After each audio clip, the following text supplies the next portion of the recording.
This is Nice Guy Eddie, and you're listening to Rainbow Radio. In my humble opinions, coming up next. We got a great show for you tonight. Very funny man, Taunt the Elephant, is joining us. He's a member of the stand-up comedy scene and has a very funny Facebook page. Taunt, welcome to the program.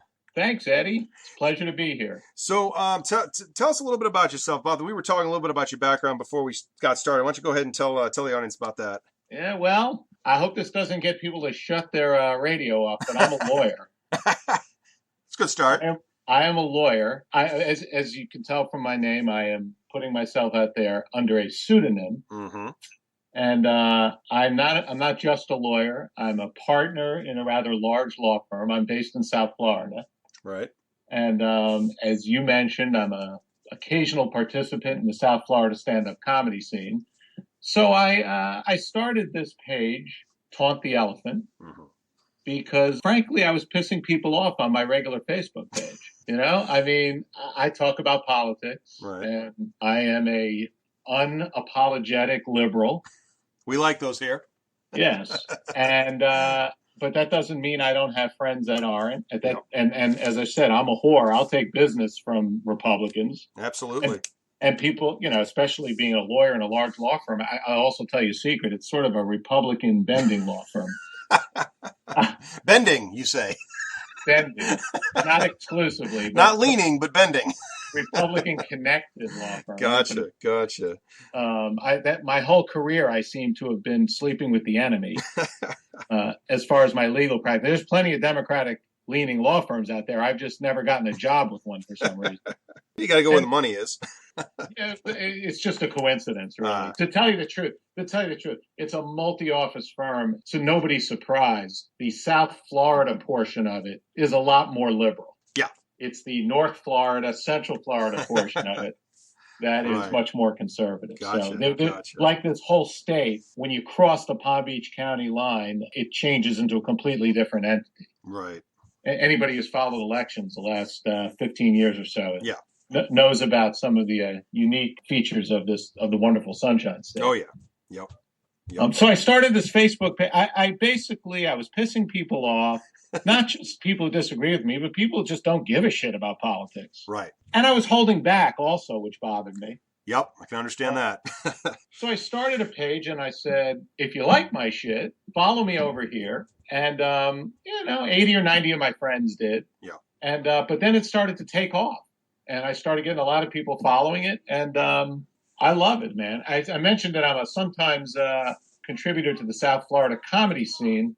But this is a lot easier, man. I just sit in my underwear on my couch watching a ball game or at work. I think of a joke. Boom, I put it out there. Maybe, a few thousand people see it. So much easier than going to an open mic. Yeah. Having to have 3 beers, talk to people I don't want to talk to, get 5 minutes at 11:30 at night in front of 12 drunk people. Yeah. And plus, I don't do political comedy when I'm at the club. There's an old saw about that. And until you become Bill Maher, or on the dark side, I guess you could say Dennis Miller, who I used to, by the way, worship before he went to the dark side. Yeah, we saw a show in college. He was a really funny, really intelligent guy for so long, and I don't know what the hell happened. 9/11 happened to him, but he was my hero back in the 80s and 90s. Yeah. But and a lot of people say I remind them when I'm doing my comedy that I remind them of him, except that I'm not doing doing any political stuff. But it's an old. The comedians will tell you that until you have a following and people know you for doing that, right? You got to stay away from the politics because I don't want to go out there and get heckled by half the people. Right. I got 5 minutes as it is. So. And I mean, if you bomb on Facebook, you can delete it. That doesn't happen in real life. And if you piss someone off on Facebook, heck, you can have fun with them for hours. True. And plus, I'm anonymous. Nothing like baiting the troll. Yeah, if you're anonymous, you can heckle me. And I got to tell you something. As a lawyer, I mean, you heckle me, you give me a keyboard, I'm going to take you down. Absolutely. You put me on stage with a microphone, I might fold up and piss myself. I'm not experienced enough to handle hecklers, frankly. So, right. So, well, live, but when you can think about it, yeah, you can. Oh yeah. So I get up there and do.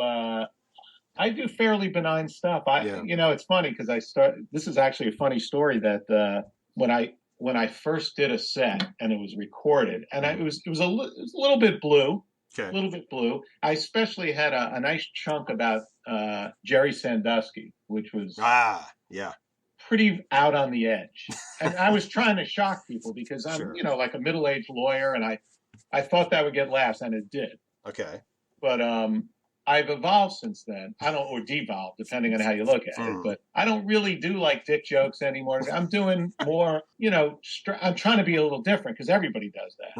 Right. And the PR person in my law firm, she likes to do this thing where she tries to market some of the partners like lawyers doing non-lawyer things. So unbeknownst to me, she was marketing to press. Oh, jeez. That I do stand-up comedy, and two major publications, newspaper publication, not anything you would have heard of unless you lived down here. Right. They wanted to do a story on me. Uh-huh. She comes in, tells me the good news, and they want links. So I send them to a link on YouTube. Yeah. And I'm doing jokes about Jerry Sandusky. And the first question, I forgot that was on it. Yeah. First question this PR person at this major law firm gets from a newspaper person is, do partners at your firm think that joking about child rape is funny? And she comes into my office and I'm like, oh shit, that's right. And then she looks at it and she comes in and goes, all press is off. Oh God. I said, yeah, it's probably for the best. But you know what? I was ambivalent about it anyway because I know exactly what would have happened. I would have spent the whole story talking about all the real comedians in South Florida, the ones that deserve press. Right. She would have written a story making me out to be a much bigger deal in the community than I am. Oh, yeah. Then I would have never been able to show my face again. Right. Talk about being taunted. It would have been every time I walk into one of those clubs, it would have been merciless. Oh, here comes the big star. Forget it. It was for the best. Yeah. Well, and if you're going to do political comedy, right now, if you're going to make a switch over to focusing on politics right now, for the next year and a half, I can't imagine a better time, especially to be a liberal political comedian. The timing had a lot to do with it. The election season is what sort of got me thinking about this. But an interesting note there is, and I actually posted this today, there was a brilliant article by the always brilliant, what I call the patron saint of long-form taunting of the elephant, Matt Taibbi from Rolling Stone. Yes. A idol of mine. He wrote an article today, and he was spot on, but in his way. Yeah. He said that Donald Trump is no longer funny. No, he's damn serious. Funny. And he was talking about that terrible story about the guy. You hear about the story about the kid who got beat up in Boston? It was an immigrant. He got beat up, and the guys were, when they were arrested, they were saying Trump is right. These immigrants. Oh, jeez. And they're Trump. They're like Trump fanboys beating up an immigrant. When they asked Trump about it, at some point in his initial response, he's now walked it back. He said, "You have to understand, the people who follow me are very passionate. They're very passionate about America." Oh, God. It was almost like he was saying it was okay. And he got a lot of flack. But today he tweeted out, because we want a president, of course, that is very effective on Twitter. What I think the most important characteristic in a president, I'm sure you agree, is that he get drunk every night and start tweeting insults like an 8th grader. Well, that's the funny thing. They talk about Trump. They say, well, he's great because he speaks his mind. And it's like, well, my drunk uncle speaks his mind. That doesn't make him presidential material. Right. I'm pretty sure speaking your mind is a negative characteristic. Generally speaking. Honesty, when it's that honest, that's a little too much honesty. Back off on the honesty a little bit. Diplomatic stage. Exactly.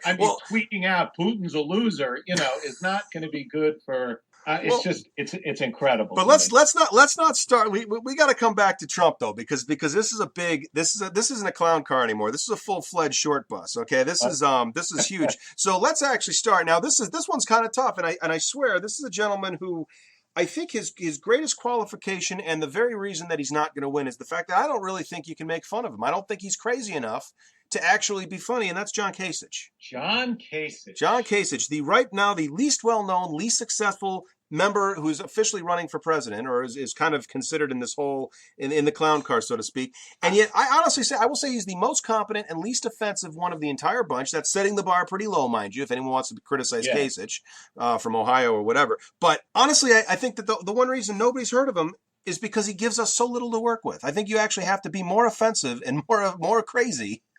Maybe you didn't read the news this morning. Well, you know what? No, I didn't actually. So what happened this morning? Fill me in.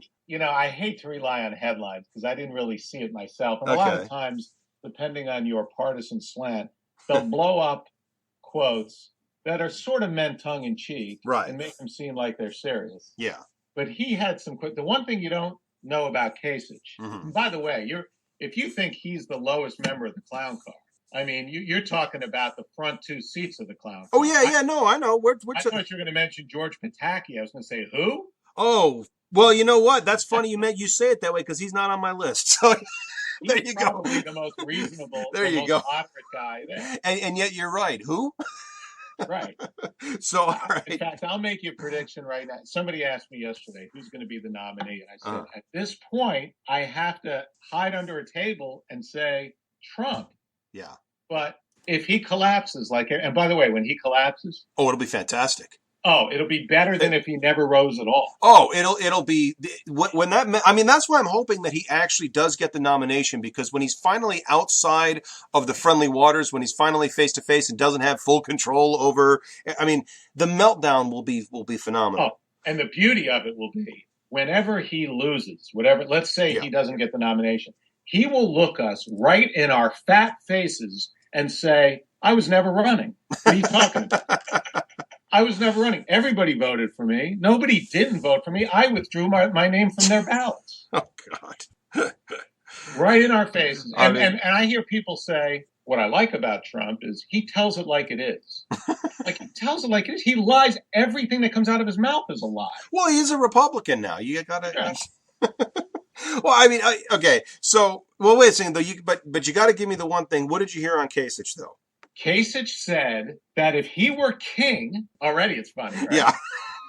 It was king. He's not. If he thinks he's going to be president, he's already got delusions of grandeur. He would make sure, this was his big issue. Right. There are no more teachers' lounges. You're like, what?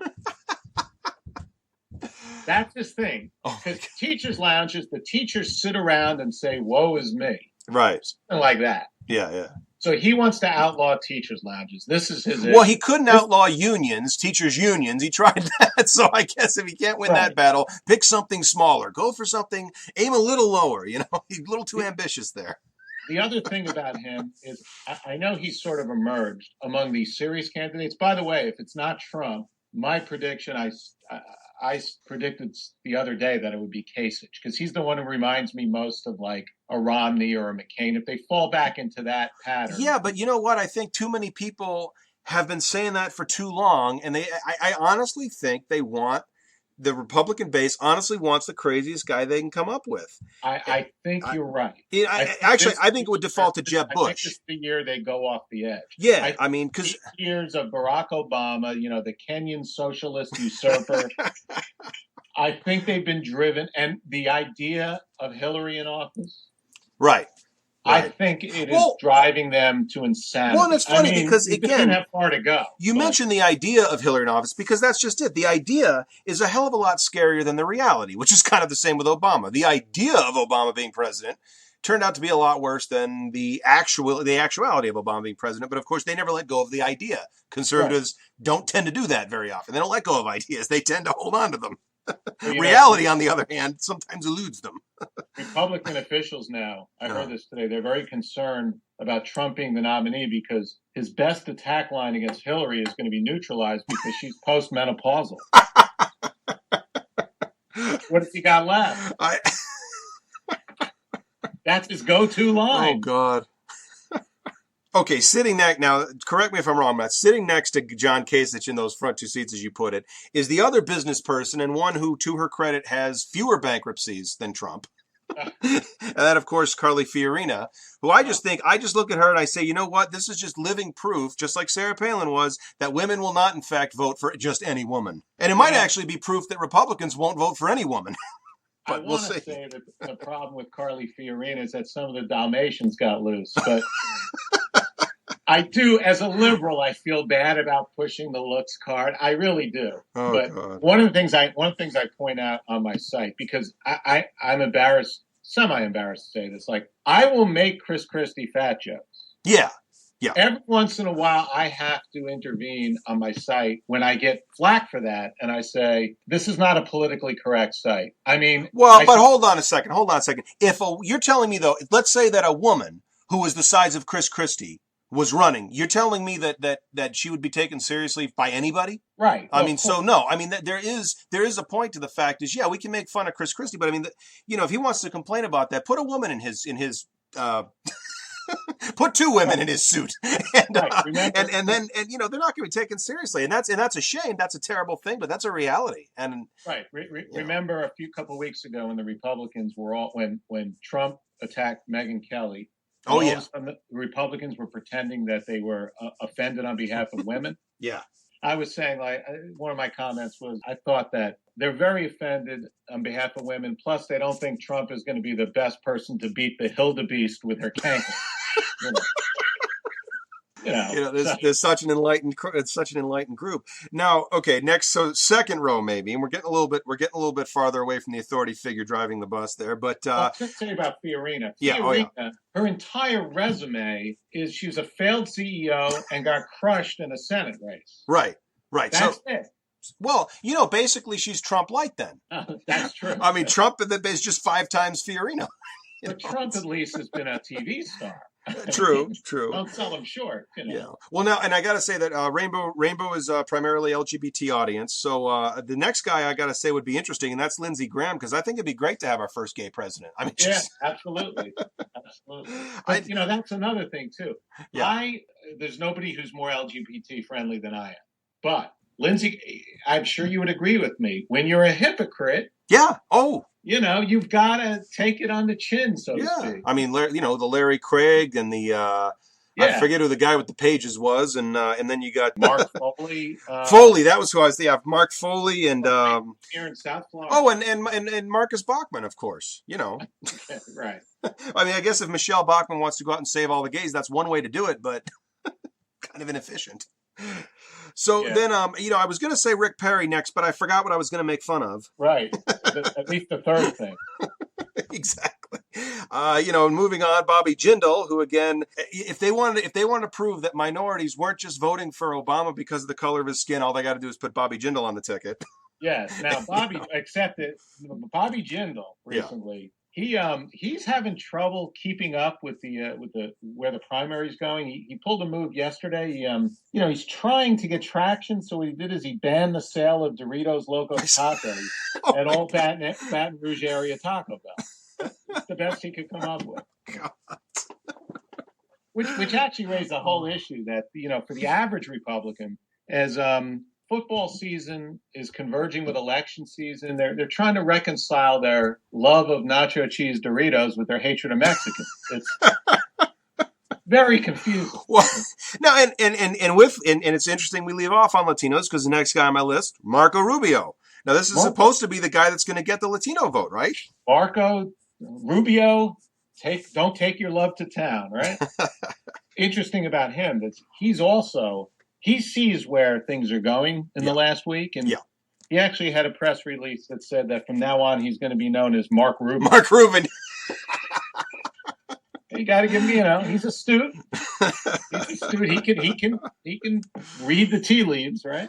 Oh God. Jeb Bush. Oh, you mean John Ellis Bush? Yes, right. He did. I mean, he's smart too. He put his wife into hiding. He sees where things are going. Absolutely. I don't. It's funny because it's the typical Republican or conservative knee-jerk reaction, the reactionary reflex that They see the Latino vote is growing, and the way that they deal with that is to alienate them. Oh, but of course, it's the liberals that are the racists because we think that all Latinos care about is immigration. So let the white man and the token Latino tell the Latino community what is so important and how they're going to not help them. Right. We're always the racists because, well, if you bring up racism, you're a racist. Exactly. That's the logic. I always come back with them and say, the standard conservative position is, because I always ask them, how do you reconcile your voting, the voting demographics, with your assertion that we're the real racists? Exactly. And I say the only way you can, this is the typical conservative position, that Democrats are the real racists, but the blacks and the Latinos, too stupid to understand them. Apparently. So what can you do, right? Oh my God! I mean, you know what? Though? Start a Facebook page and make jokes. It's such a brilliant response, really, because where do you go from there? How can you possibly confront that level of sheer? It's not even stupidity, just sheer lack of self-awareness. They talk about the bubble, and I mean, how do you penetrate that shield? You can't. You're done. You lost. You can't do anything with that. The Republican Party, straight out of competence. Well, okay, now interesting. We got a good lead in here because we're getting farther back in the bus now. We're definitely past the first fire escape in any case, and you mentioned racism, which is interesting because of course criticizing the next man automatically makes any liberal a racist. And that of course is Dr. Ben Carson. Oh, proof that being really smart doesn't necessarily prevent you from being really dumb. Right. I have actually some surgeon friends that will take issue with this, but I'm not 100% sure that opening up somebody's head and playing with their goo is necessarily a sign of being smart. I shouldn't say it. I mean, I know you got to be smart to get through medical school. Yeah, I mean, but the thing is, it's got to be scary if you're having your child maybe is in the hands of who you believe to be the world's most premier and talented neurosurgeon, and you find out that this is a man who doesn't believe in evolution. I mean, right. That's a scary thought, that your life is in the hands of somebody who went through medical school and somehow came out on the other side a creationist. That's a scary thought. Well, here's the problem with Ben Carson. Here's his resume. Uh-huh. About 4 years ago, he started reading Newsmax. Yeah. And now he's running for president. Right. That's pretty much, he's been reading Newsmax, and then a couple of years he started watching Fox, and that's pretty much what he knows. Yeah, we saw a because he was in there was a movie about his life with Cuba Gooding Jr. I do not recall the name of it, but it was about this guy, Dr. Ben Carson. And at the time, this was before he really rose to prominence, although he was just getting into politics. But when I was watching this with my parents are not Obama supporters at all. They're very staunch Republicans. But we were watching this, and my dad afterwards, he thought, let me go look this guy up. So he just punches Ben Carson into Google or whatever. And immediately what pops up is all kinds of articles just ripping Obama to shreds. He's like, oh my God, this guy hates Obama. Oh my God. So your dad must love him because I have this argument all the time too with conservatives that if we're racist, how come we have Ben Carson and Marco Rubio and you have nothing but white guys? And I'm like, I said, that's the some of my best friends are black argument, right? Right. I mean, again, that's all well and good. That's what you call a small sample size. Or somebody else said, small batch artisanal data. Right? Well, and again, I would love to see Ben Carson on the ticket because one, I would love to just hear that guy have to really open up and explain himself on a national stage. Again, comedy gold, and you don't even have to make. Honestly, it writes itself. He's one of those guys. We're now to the point in the bus where this stuff writes itself.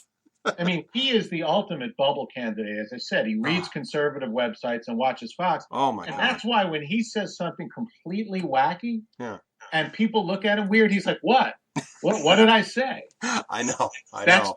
That's true, right? Yeah. It's true what I said. He has no idea. Yeah. And again, what I always love, every time somebody puts a goofy quote of his out, my comment under it is always the same. Remember, folks, neurosurgeon. Right. He's the smart one. Yeah. Oh my God. I guess he is. You know what? But again, to the racist point, I would love to see him on the ballot only because, again, remember, the blacks are too stupid to vote for anybody else. They voted for Obama only because he's black. I would love to just see what percentage of the black vote Ben Carson gets. No, they won't do that. No.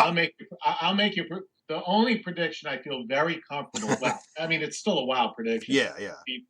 We haven't gotten to him yet, but the vice presidential candidate will be Marco Rubio. I think I think that's, well, it was funny. I had a listener on a while back that said the VP was going to be John Kasich because he's popular in his state. He can carry a battleground state. He's the most competent, the least crazy. And I said, all of those are reasons why he will not be on the ticket this time around. But Rubio, I think, is a very reasonable, again, perfect VP. And again, the last few cycles, going back, with the exception of Dick Cheney, going back to 92, they've tried to pick the young rising stars. First with Dan Quayle, and then they thought maybe they had one with Sarah Palin, Paul Ryan. So they've kind of been going that way. And Marco Rubio fits that mold. He fits that mold. And if they won, Florida, and he could carry an important swing state too. Although he can't, he's losing to Trump here right now. Well, but again, Trump, you can't. We'll get to Trump.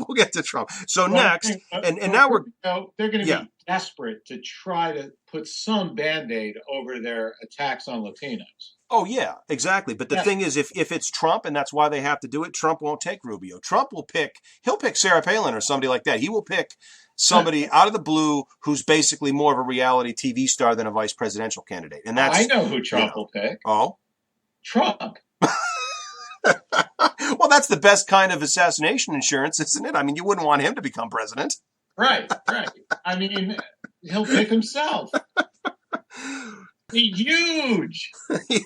Whoever he picks, I promise you, will not get any recognition on the bumper sticker. Well, just say Trump. Exactly. Exactly. None of this. Bush, Trump, Cheney. Romney, Ryan, none of that. Yeah, now, Ted Cruz's name could potentially fit in the small space that was left. It's a short name, but I have a feeling that's going to be a short-lived candidate. And that's another guy. My notes here, because I can't be funny on the fly, I write down notes, and I've got nothing on Ted Cruz. I have nothing because what can you say about the man that he hasn't said himself? I read something scary today that said that the Republicans are, as we've already discussed, they're very angry and ready to go off the norm this year. Right. And that if Trump crashes and burns, as a lot of people think he will, even to the point where he just says, I've had it with this. Yeah. That the logical guy to fill the Trump space is Ted Cruz. Yeah. And that is almost, you know what? I got to be honest, that's scarier than Trump. It is. Well, because at least Cruz, as crazy as he is, he's a senator. He's coming from a political background. He is not a joke candidate. He's a scary candidate, but he's not. I mean, Donald Trump is a reality TV star. I mean, really, that's why he's successful. Yeah, but see, also, let's be honest. Deep down, or not even that deep. Yeah. Trump holds a myriad of liberal positions. Yeah. And is untethered enough from the Republican Party, and is so full of his own ego that we would probably like a few of the things that he does. Of course, we'd have to deal with the smoldering Armageddon after World War III. That may. That's kind of a deterrent. I don't know. Enthusiasm a little bit. Yeah. And of course the immigrant bashing and the Well, and in some cases, literally. I mean, which is right. The one thing we can hope for with Trump. Here's the only thing that's left to hope for, because we keep thinking he's going to collapse and he hasn't. Yeah. Here's my final hope. That the Trump army that he's now attracted, the new people, I hope that they stick with the skinhead style and not try to adopt the Trump hairdo. Oh, geez. I think that would be. I mean, just stay skinheads, okay? I don't understand with that guinea pig on his head. How are the animal rights activists not protesting? I don't understand. That's a good point. I don't think they've been heard from that. You know what? I would insist on at least one outdoor debate on a windy day if I was Hillary Clinton. Just saying. In Chicago. Exactly. Do one at Wrigley Field or something. Something outside in Chicago. That'd be perfect. Right. In Chicago, in the winter. Well, you know what? It is scary with Ted Cruz because, again, you think of what are the qualifications of Trump? He tells it like it is. He tells us what we want to hear. He's not afraid to speak his mind. And Ted, you know what? That is Ted Cruz to a T with a political spin. I mean, it's another guy that is just completely oblivious of what his words mean and how the world works. And like you say with Carson and to some extent with Trump, just completely unaware, completely in a bubble, totally divorced from reality. What Cruz has in common with Trump Cruz's calling card, his stock and trade, is being as radical as he can. Yeah. But Cruz is a straight up radical wingnut. Yeah. Oh, I mean, okay. You're right. You're not going to get that token liberal position like you will with at Trump. least Trump, Yeah. will forget that he's a Republican and go like, yeah, single payer health care. Yeah. Right. You know, I mean, you really don't know what's going to come out of his mouth. And if you don't know what's going to come out of his mouth, maybe 33% of it will be fine. You'll be fine with it. Right. Yeah. I mean, if he's rolling dice, it's going to come up. It's going to come up sixes at least 1 out of 6 times. Right. Yeah. Cruz is just he's the scariest of them all. Absolutely.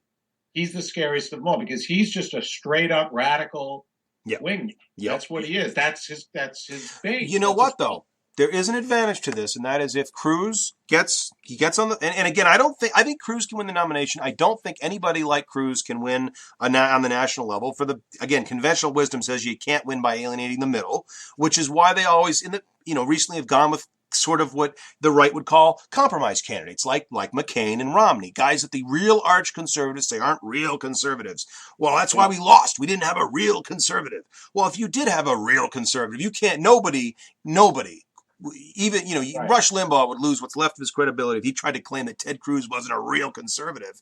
And if he gets absolutely crushed, and I'm talking like loses 40 or 50 states crushed, okay? That was Goldwater. Exactly. And you'd lose that argument once and for all. I mean, I don't think anybody, you can go on the radio and maybe still say that, but you're not going to have any influence within the party because people who actually know how to win elections maybe still want to keep a job and be like, okay, that's it, guys. This thing isn't working. The country's not, in fact, the right of center that we've maintained the illusion that it is for the last 35 years. Right. We've gone too far. You're advancing the same theory that the Republicans, the politicians, they really don't. They don't want to outlaw abortion. Right. They really don't want. It's a losing issue for them, and they'd lose their wedge issue. How would they get working class white people to vote for them if they weren't getting them all riled up about abortion? Gay marriage is over. Not to vote for them, but to contribute money, although that's not as big a deal anymore now that you only need to round up a couple of billionaires. Yeah, and just say you'll bend over for them and you're good.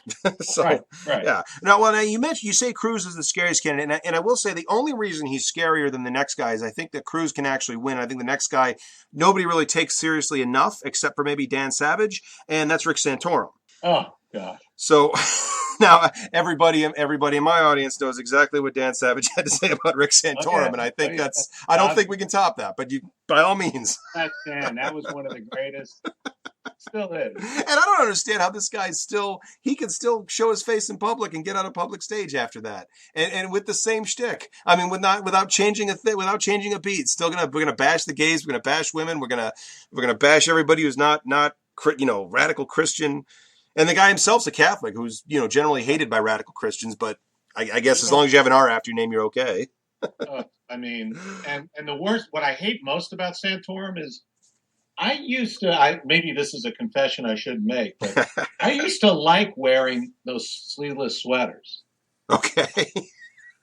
I mean, I'm in South Florida, but they always turn the air conditioning up too high. So, okay. Like in my office. So I would bust one of those out every once in a while. And every time I wear one, the people go like, "Hey, Rick Santorum." Oh, shit. I can't wear this anymore. God damn it. He's Satan's spawn. I used to love the toothbrush mustache, but after Hitler came along, we just can't wear those anymore. Now, you ruined it. They're going, you like those sweaters, you douche. But, I don't know. I think I'm old enough. I grew up in the era where you wore that down vest without the sleeves. Oh yeah, no, I had one of those. Yeah, I got used to that. Oh, I think they're back, by the way. Yeah, well, yeah. So now, I was in a store I was actually in Europe, and I was in a store, and I saw them hanging. I'm like, are they back? Well, they tried bringing denim jackets back. That did. I was all excited about that. That didn't quite take off like I'd hoped it would. But yeah, you know what? They were hanging in Europe too. I don't know if Europe is a forerunner to us or a lagging indicator. Right. I was in like Zurich and Geneva, and those things are hanging in the department stores. So maybe they're coming back. Maybe there's hope. So, well, the other So, okay, well, now we're almost to the back row here. Now we're almost to the back row. And the reason I put this one guy here in this position, we're getting towards the bottom. This is my number 3 from the bottom.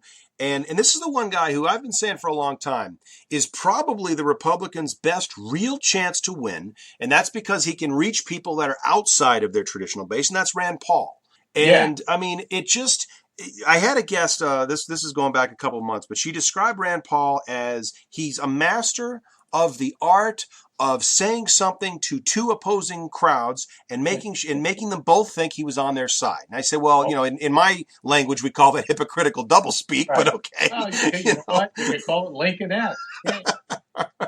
And the thing is, she's right. And I hear libertarians who are frustrated with Republicans say he's their guy. And I'm like, look at his positions. He's not a libertarian. His father might have been.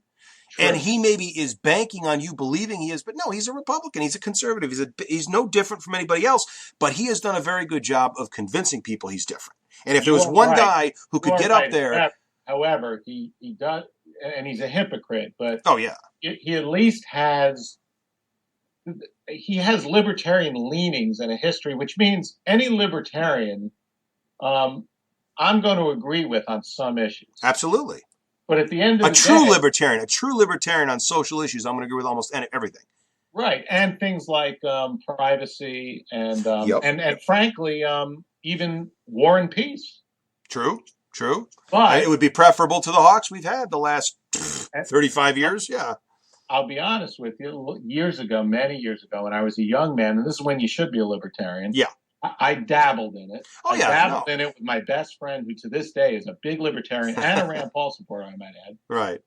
And but my philosophy, the whole libertarian thing, the whole Ayn Rand stuff. Oh God. It's all you read that when you're like in high school, maybe college. Yeah, and it appeals to you at that point in your life because you don't know any better. It's a soft core. This is my theory about Rand, and it merges straight into libertarianism. Right. When at least economically, you read her work, and you get a boner. Okay? A little bit of a boner. I'm showing my age because now everybody's got porn on the internet. But back then we had Ayn Rand. This was softcore porn around. So you're reading it, and you're young, and you get a boner. Okay. Right. And then she starts spouting all this stuff, these long speeches about how do whatever you want. And not only is it good, it's the moral thing. And you've got this boner. And there's an association. It mixes together and your brain short circuits. Yeah. It short circuits on it and your development arrests right there. Yeah. So like I told you, you have people who are like in their 40s and they call themselves libertarians or even worse, guys like Paul Ryan. Yeah. Walking around with dog-eared copies of, and maybe worse than dog-eared copies of Atlas Shrugged in their back pocket. That's a big copies you can't open anymore. Right. And they're all like they're 17. They think like they're 17. Oh God. It is a very it's pride on the pornography when they were reading. That's what happened. Well, no wonder the Republicans are so hard on real pornography.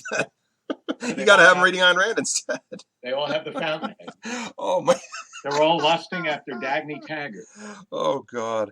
It really is. It's a very immature philosophy. I mean, it's one of these things where when you first discover politics, it's going to be very attractive to anybody who is frustrated with the bigger picture and the bigger system. And hey, there's a lot to be frustrated with. So I can understand why it's attractive to somebody who really doesn't have a full appreciation of how life really works. You know. But right. I mean, as soon as you take some college economics and you figure out that the free market, unrestrained, will lead to a few people, ultimately lead to inevitably having all the money, and it has. Even with what little restraint we have now, it has. Right. So clearly, all we do is we loosen it a little bit, and it all concentrates. Exactly. I mean, and we had antitrust laws at one point, and when they were enforced for half a century, we didn't have this growing income gap. As soon as you get rid of that, let's have all the company. Well, can somebody tell me why Exxon and Mobil merging at the time, the number one and number two biggest suppliers in the gasoline industry and oil industry, why that was approved and that wasn't considered antitrust violation? I mean, come on, that just shows you right there. By the way, libertarians would agree with you on this, that you quickly learn that the system is rigged, and they'll say, well, we agree with that too. Right. We believe in complete and unfettered freedom and an unrigging of the system. Yeah, except and that in a sense is laudable. We can agree that the system should be unrigged. But that's not going to come about by its own. It has to have breaks. It has to have breaks. It's not going to come about on its own. You know, you can't. The idea of a free market being free is nonsense. It has to be regulated in order to get any of the benefits, those theoretical benefits that you get from competition. But honestly, you know, I think their best chance to win is to have Rand Paul on their ticket and anybody but Hillary Clinton on our ticket, and then they'd have a shot. His time. It looked like it was his time a couple of years ago, and it passed him by. Yeah, it passed by in the sense that they've all run right back to nativism and war hawkism. Yeah. And he's dead in the water. Yeah, true. It's not his time. It looked like it was his time maybe a year ago. Yeah. But then you got guys who, you know, like you say, run back to that stuff and elevate it to an art form. Like the brother of the man I'm going to mention next, Jeb Bush. John Ellis Bush. I refuse to call him Jeb. He's John Ellis Bush, okay? You don't grow up in that family and go to Yale and all that and get named Jeb, okay? You're John Ellis Bush. Yeah, here's the interesting thing that we learned about Bush recently is that, you know, everybody assumed that George was Sonny and Jeb was Michael. But it turns out Jeb is Fredo. Yeah, Jeb is Fredo. Jeb is not the smart one. And that's a scary thought. Fredo, you know? Oh my, yeah, you're right. You're absolutely right. I mean, when he says, "Well, if I needed foreign policy advice, I can just ask my brother." It's like you just lost 60 million votes. Right. I'm like, you're going to ask the guy who pretty much everybody would point to. I mean, basically, the ghost of Lyndon Johnson is going, "Thank God, nobody's going to be talking about Vietnam anymore." You know, right. I mean, it's you have the worst foreign policy president in U.S. history, and I never say worst president. Okay, because the country didn't tear itself apart or anything like that. I don't say worst president, but certainly worst foreign policy president. No, without question. No, worst president. Well, you know what? I'm kind of a nerd. I go back. I'll pull out a Franklin Pierce or a James Buchanan, a Herbert Hoover if I don't feel like being too obscure. You know, I mean, I'll give you Hoover, but we had a Hoover. We recovered. We recovered faster though. Okay. Everything happens faster. I'm not sure we give Bush credit for that. No. I don't. But I say maybe it wasn't as. Well, maybe we learned from history. I don't know. I doubt that. We never learned from history. I'll tell you when. I've always been a fairly political person, but what really put me in overdrive was the 2000 election. And remember, I was here in Florida. Yep. And a lawyer. I was getting calls. I got a call from a client on election day. A guy. He was a Democratic voter, but he said he was a client, and once upon a time he had a felony conviction. Uh-huh. Like he pleaded to something way back in his life, yeah. And they weren't letting him vote. Huh. And he called me like, "What can you do?" I'm like, "I don't know. I'm not an election lawyer." Right, I mean, yeah. The polls what can I do today? He called his lawyer. He didn't know. Yeah, exactly. I didn't know that was the harbinger. Right. That was the wildest time down here, and I was getting calls because I knew all the judges that were ruling on this. And this is an interesting story. Mm-hmm. I wanted in on the recounts. Ah. I wanted to be one of the watchers, one of the monitors, and I got in. I got in to the Miami recount. A friend of mine got me, and I got my credentials. I was going to be on the Democratic side, looking over the Miami. And that day, I was going to go the next day. That day is when they had what is now famously known as the Brooks Brothers riot. Uh-huh. The thing that shut down the count in Miami. I never got to go. Oh, wow. My moment in history. I did, however, at a charity auction, I bought I have it in my closet right now. I should have brought it out to the Skype. I bought at a charity auction a Broward County voting machine. Oh, nice. From the 2000 election with a card in it loaded with chads. And I've been meaning to pull the chads out, do like certificates of authenticity and sell them in little baggies. You know? Oh, the chads. You can have the hanging chads and the pregnant chads and yeah, I mean that whole election, and then of course Iraq. Yeah, I mean it was the first time in my life. I guess maybe I was naive because I was way too young to really appreciate Nixon. Right. Exactly. Likewise. It was the first time in my life where I'm watching stuff and I can't believe my eyes. Yeah. I mean, I could never imagine it. I used to. I'm like, I used to love the West Wing. None of this shit ever happened on the West Wing. Right. I mean, yeah. I always wonder too. This is one of those perverse curiosities. Well, two things. First of all, I would have loved to have seen how Gore handled post 9/11, because that was definitely something that I believe Gore in general would have been a better president. That's why I voted for him. But Sure. I don't know that. Like, I'm trying to, because for about a week or two there, most of us like George Bush, like right after, like we all fell for it for a little while, for brief moments in time. I think even if it was only a few minutes, for a little while, we're just sort of going, yeah, he's a leader. We were emotional. Exactly. We were not rational, but and he gave, like, when he was going into Afghanistan, he gave this ultimatum to the Taliban. He said, basically, give me Bin Laden, give me Zawahiri, give me all the Al Qaeda guys, and I will not bomb the living shit out of you. Right. Now, of course, they were dumb enough to call his bluff. Right. And the rest is history. But I always wonder, like, if they were looking at each other going, is he serious? Well, I think he's serious. Fuck these guys. Let's get them. And they literally just hand us over like 60 terrorists, Bin Laden and Zawahiri, right there and give it to us. Well, what does he do? Because he was really spoiling for war. He wanted to bomb the shit outside. What does he do then? Right. I kind of wonder, like, because does he just sort of like look around like, oh, well, wait a minute, you weren't supposed to do that. What am I? I don't know what to do now. Well, I think your answer. First of all, I'll make a prediction. Uh-huh. He would have taken him and turned his attention to Iraq, because that was always what he wanted. Right. Afghanistan was a necessary. Yeah, but keep in mind that in Iraq, he went through this whole kabuki theater about, and we sent the inspectors in. When the inspectors said, and everybody thought they had WMD, and I'm like, nobody did. You conveniently edit out of your timeline, even if it's true that other intelligence agencies believe that. Right. By the time we started bombing them, we knew it wasn't true. Exactly. The inspectors were in there and said, hey, George, I don't know how to break this to you, but they don't have shit here. and he said, Valerie Plame, get them out of there before they tell any more truth. Because the bombers are coming on Tuesday. That's what we knew. Everybody forgets that. Everybody says, well, Bill Clinton thought, Hillary Clinton thought there were. Everybody thought, the CIA thought that they had it. England thought they had it. Right. Fine, I'll give you that. I dispute the way the intelligence was stovepiped and all that. But if I even give you that, right, by the time we actually shocked and awed them, inspectors were telling us, that intelligence was fucked up. Yeah. We knew exactly where to look, and the whole thing was a bluff. He was bluffing Iran all these years. He didn't have shit. Yeah, exactly. And I always, because again, from a liberal standpoint, I was always like, you know what?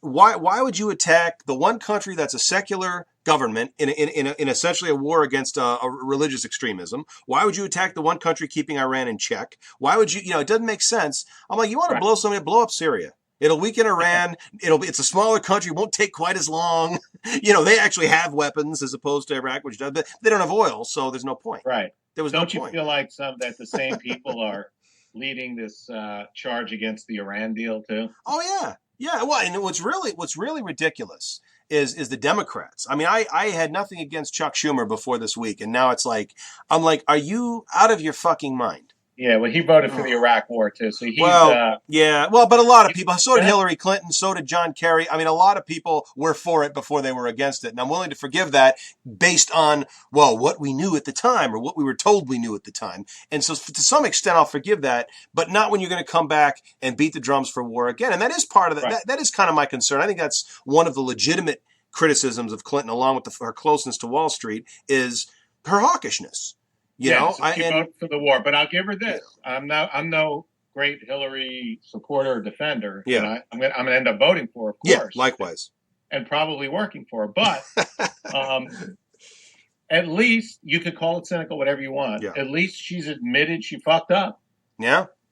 At least she's admitted she fucked up. I mean, I haven't heard Chuck Schumer say that was a mistaken vote. I mean, now he's casting essentially the same vote for Iran. Well, you know what, too, with Hillary, and it's funny because you just said that, and right now, if any conservatives are listening, their heads they're bleeding out of their ears now with email stuff. Just like email. And the thing is, I guarantee you that there is a guy somewhere in the State Department wearing a short-sleeve button-up shirt, a pocket protector named Todd, who knows more about the inner workings of the servers than Hillary Clinton or any other Secretary of State, past or present president does. And it's like, and they're worried about, I'm not even sure why we're even talking about it. I mean, it's like, I'm supposed to get excited about this. This is supposed to be a voting issue for me, whether or not it was on this server or that server and it got deleted. I mean, like, didn't we give up on Benghazi? Haven't they kind of realized that, that everyone else figured out they're not looking for a conservative friend. They're all foaming at the mouth over this. Right.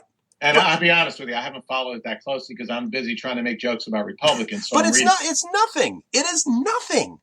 But one of the things I was telling him is that you guys understand that you, not us, you have essentially immunized Hillary Clinton from something like this. Right. The things that she's been accused of over the last 2 decades. Yeah, exactly. From murder, drug running. I mean, people hear emails and are like, really? Yeah. Who gives a shit? Well, and you cried wolf so many times. Right. You're never going to hang her on an email charge. No, she could shoot Donald Trump on national television and no one would believe it happened. Because you're right. It's just like the Clinton rules have been in effect for so long, people have finally figured it out. Yeah. Well, and look, there may be a problem here. I'm just saying that you overshot with her so many times that this almost sounds fun by comparison. I know. And It just accused her of. I mean, I just, you know what? I never really understood. They kept telling us they were going to get to the truth of Benghazi. We're going to get to the truth. When in reality, we all know they were just maintaining the illusion that there was a truth to get to. But I was always wondering, like, so what are they going to find out? They're going to find out that we told our army not to drop bombs on hundreds of thousands of people surrounding our embassies to rescue a few people. And that is going to, seem like a relatively rational, if somewhat personally risky decision? I mean, I'm like, so what? So that was, I mean, that's the worst case scenario. That was, and I'm like, they were trying to prove that of all things. Like what else did they think was going to be there? And what else did even the people who bought into this charade think was going to be there?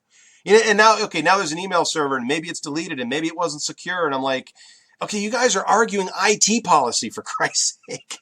Right, and this sounds rationalizing. As you said, you may have people listening that are going to fire off an email. But when I first heard about this email story, my first thought was, I'm thinking like a Democrat, I admit it. Yeah. My first thought was, if there's anybody on the planet that I don't blame for being nearly psychotic about having control over her electronic mail or electronic communications. Yes. It's Hillary Clinton. Absolutely. That doesn't mean what she did was right. It doesn't mean I don't even have an opinion on the legal issue. But you understand the rationality. Understand it. Exactly. I understand. And they caused that. She said, they're going to comb through, they're going to find some email and say that I murdered somebody. I mean, right, exactly. I want control. Yeah. If there's anybody who needs control over her communication. Right. And that's not to hide anything. That's to get a fair shake, basically.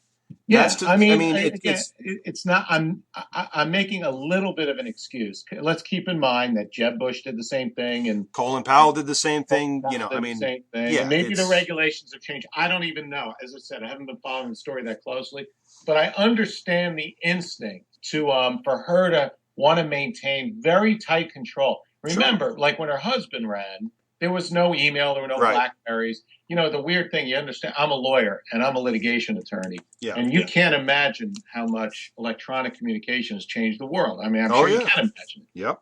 I mean, on the one, I tell people, on the one hand, it's completely fucked up litigation and completely saved it at the same time. Right. Because now, like, everything is just a huge document dump. Yep. On the other hand, everybody puts all of their thoughts, they write all of their thoughts now. Yeah. And it's much harder to lie now. Well, in a lawsuit. Two things on that. I'll never understand, first of all, why everybody feels they have to put all of their youthful indiscretions on Facebook and then complain about privacy. You put your picture, beer bonging off some girl's back or whatever on the internet, you're going to complain about privacy? Right, but the other thing is, now see, I'm an engineer, okay, and I work in a safety-related field, and we're not allowed to put the word failure, even if that's clearly what it was and clearly what we're discussing, and we're in the process of fixing it. We cannot put the word failure in any kind of written or electronic document. But you do have to still be able to tell somebody, say on the other side of the Atlantic Ocean, what happened. So we come up with things like energetic disassembly. Right. person would assume room temperature, you know. As a company's litigation attorney, I could say never do all of that stuff in person. Yeah. It's totally impossible in 2015. Nobody's going to. We don't do it. We're lawyers. Right. The stuff I write on my email, I wouldn't want. Internally, Yep. I wouldn't want to come out in a lawsuit. Yep. I don't even know better myself. There's no other way to function now. No. So here you have Hillary. She's got to function through this electronic system. And what she went through, she felt compelled to control it. Yeah. Whether it was insufficiently secure or not. Okay. Right. Maybe she overreached. But again, does the Secretary of State personally set up the server and personally install the software, or is it this guy in a short sleeve button up shirt and a pocket protector with Coke bottle glasses named Todd? Okay, that's right. Who's actually doing this. And to say that, well, she's in charge, she was responsible, and it's like, okay, yeah, but somehow, it's one of those, IOKR. I don't know if you've ever heard. I don't know if you've ever heard of IOKR. It's okay if you're a Republican. Right. And I'm like, Reagan sold weapons to the Iranians and we're supposed to be worried about an email? Right. As those memes say, no, Obama is not giving weapons to the Iranians. You're thinking of this guy. Yeah, right? Exactly. No, but the guy who set up, I'm sure the guy who set up her whole system, it had to be Nick Burns, your company's computer guy. Right. Remember that? Exactly. Great skit. YouTube it when we're done. I'll have to do. You know what? I'm going to tag it on at the end of the show. I'll do that. Now, okay. Skit. And we are getting down to the end, but we've got the guy we've been hitting up this whole time. And I don't know if we've said it. I don't think you can say enough about him. That, of course, is Donald Trump. Well, wait a second now. You skipped. Who did I skip? You skipped the chinless wonder, Scott Walker. I did. You're right, and he actually belongs somewhere in this crowd right here. Scott Walker. Yeah. With Jeb Bush in the race and Scott Walker, it's really hard to coin one of them as the chinless wonder, isn't it? I mean, between the two of them, they don't have a chin. What I don't understand is, and the same thing was talked about Paul Ryan, and I'm like, everyone's, he's such a nice looking guy. I'm like, he looks like a douchebag. Yeah. His look, his aesthetic screams douchebag. Scott Walker's screams not quite all together, not all there, not firing on all cylinders. Little soft on the inside of the skull. Is any candidate who's being touted that I don't get what they see in him? Yeah. This is the guy, man. Yeah. I can't think of a single redeeming characteristic, including and especially his record. Yeah. I know, and yet the guy was I would describe it as it's a purple state, but I'd say it's more blue than red. If you look at who they've elected president, you got to go back to Reagan in '84 and Nixon in '72, and other than those national landslides, it's gone to the Democrat consistently in presidential races, right. And yet a guy like Walker wins the state twice, technically 3 times if you count the recall election, and I don't understand that. I don't know who's voting for this guy. I don't know who thinks he's successful. His record is abysmal. He's the worst governor in the country, which makes him a perfect Republican candidate. You're really selling Sam Brown back short, aren't you? Well, yeah. I mean, Dorothy doesn't even want to go home anymore, but right. Yeah, no, that's true. But he's not on the ticket though yet. He's not. He doesn't have quite Scott Walker's delusions of grandeur. And you've also sold Chris Christie a little short. I mean, it's. Being a failed governor seems to be a qualification for president now, the Republican. Well, it's amazing. Usually you have a good record. Right? Yeah. That's why Kasich will probably beat them all. He has a decent record. Well, that's just it, though. As you're pointing out, though, I don't think that matters anymore. I think the very fact that he is one of the reasons he has a decent record is he is willing to compromise. He's done some things that aren't so popular with liberals. I understand that. But he's also caved on things. He's caved on things like Medicaid expansion. He's caved on things like unions. He has stopped short of accomplishing some of the things that Walker and Brownback and some of these other guys and Rick Scott down in Florida, another guy that I'm selling short, another guy with the crazy. Have you ever seen a picture of that guy where he doesn't have the crazy eyes? He's Voldemort. Oh my God, he is. Oh my God, yeah, he's Voldemort. I am under the governance of Voldemort. Except that Voldemort, he actually is Voldemort, except with like those eyes that Christopher Lloyd had in Who Framed Roger Rabbit. If you stuck those on Voldemort. Those googly Cookie Monster eyes on. He had a fundraiser in my office right before the last election. I was 2 feet from him. You'd be shocked what a tiny guy he is. Oh, really? I got the impression he was like 6'4", like long and lanky or something. Because he looks like he looks like a serpent, but You're right. he's tiny. It's I throw him out the window. I would not have gotten that impression. Unbelievable. Oh God. Well, so yeah, Walker. Oh my God, though. I mean, and he's described as like good looking again, and I'm like, dude, it's like are you kidding me? I mean, good looking in a like you want to punch him in the throat kind of way. Exactly. I don't. It's like a doughy. It doesn't look presidential to me. Let me. No. It's like somebody microwaved Paul Ryan. Right. God. Like Paul Ryan got soft. And I don't make ableist jokes ever, just as a matter of principle, but I swear to God, I look at Scott Walker and they just jump into my head and I'm like, I can't say that. That's a terrible thing to say about people, but oh my God. Of course, the biggest thing he has going for him in the Republican primary is that he's not a college graduate. Book learning, education. We don't want any of that. Oh my God. This is the party that wants to kill public education, of course, because the last thing the Republicans want is an educated populace. That's not a good thing for them. But it is funny because God, we were watching a movie. This again going back to my Republican parents, and it was Up, with the Pixar movie Up. We're watching with the kids, and Ed Asner plays the old man. And my parents enjoyed the movie, but he said, I don't care for Ed Asner. These people should act, not pontificate, because, the Republicans never elected an actor as president. We all know that. Yeah. So, these guys, and then he said that this was the crowning thing. Most of these actors, they have high school educations. So I was like, kind of like Rush Limbaugh, Sean Hannity, Glenn Beck, Scott Walker. Right.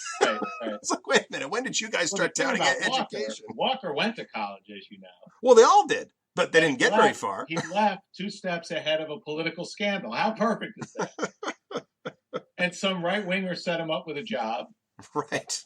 This is in college. And handed him a script, and he's been marching to it ever since. Right. Now, he's in big trouble, though, as you know. As somebody else joked the other day that the Koch brothers, they may sell short on him. Right.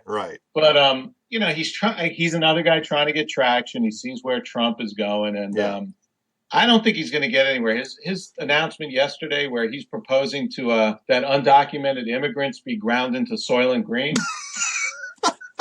I thought that come on. At that point, even Donald Trump turns around and says, "Dude, have some class." Right. I mean, come on. Ted Cruz is saying, "Take it easy, man. It's a little extreme." No, Trump came back. Trump didn't want to be outflanked on the right. Right. So he came back and said he proposes that these so-called anchor babies, that they be turned into human batteries. That's right. And now, but of course, all of this is still, I think, dwarfed by Ben Carson's idea that if illegal immigrants are showing up and caught voting, that they should lose their citizenship. Think about that for a moment. Remember, he's a neurosurgeon. Wait, he said something today. I didn't get to read the whole thing. I think that's crazy. He said something about drone striking illegal immigrants. Look it up. Oh my God. Right, because of course, we know where they all are. It's just a question of blowing them up. Yeah. Something about drone striking at the border or something. Oh God. A neurosurgeon. He wants to drop bombs in their brain. Exactly. He's the smart one, guys. Remember that. Right. And the smart one, and the one who lives under the Hippocratic Oath, right? Well, yeah, but he's soon to take the Hippocratic Oath, maybe. So we'll see. Right, there you go. Oh man. Well, hey, I got to get rounded up, but Todd, it's been great talking to you, and definitely, if I'd love to have you back on in the future at some point, maybe a little closer to the election. Maybe after we whittle this down, we can do an issues show. Who knows? Well, I welcome your listeners to like the page, Taunt the Elephant. Taunt the Elephant on Facebook, yes. And this is I haven't figured out Facebook's algorithm yet, but it is my belief. This sounds like I'm trolling for likes or whatnot, but if you interact with a few posts, then they start showing up on your timeline regularly. There you go. And this is an open invite to trolls too, because you love the trolls. Oh, we all love the trolls. We love taking out our aggressions on the chew toys. We love the trolls. So I love the trolls. So don't think this isn't just preaching to the choir, guys. If you don't like what you're hearing, let this man know about it, and let me know about it on Eddie Cabot as well. I told you, Eddie, one of the reasons I do this anonymously, there's a few, professional included, but I don't want to be looking out my backyard and saying, is that a laser scope? You know, because that's another issue I will talk freely about is guns. Okay. I will talk freely about guns, and those are people you don't want to piss off. That's you know true. That's you don't want to piss off the people who have all the guns. That's true. Yeah, you want to piss them off from a pseudonym. That's good advice. That's good legal advice. That's good legal, practical, and economic advice for sure. Well, hey, thanks for coming on the show. It's been a blast, my man. Okay. Take care now. You too. I want to thank Taunt for coming on the program. Hope you had as much fun listening to us as I had talking to him. As he mentioned, if you want to give him a line, let him know what you think. You can friend him and follow him on Facebook at Taunt the Elephant. Also, if you have any questions or comments about anything you've heard here tonight or suggestions for future shows, guests, or topics, you can email me at niceguy9418@usa.com, friend me at Eddie Cabot on Facebook, or leave a comment on my blog at eddiecabot.blogspot.com. Hope to hear from you all. Hope you enjoyed tonight. Coming up Saturday, we've got country music star Doug Strong. Until then, enjoy the rest of your evening and keep on listening to Rainbow Radio.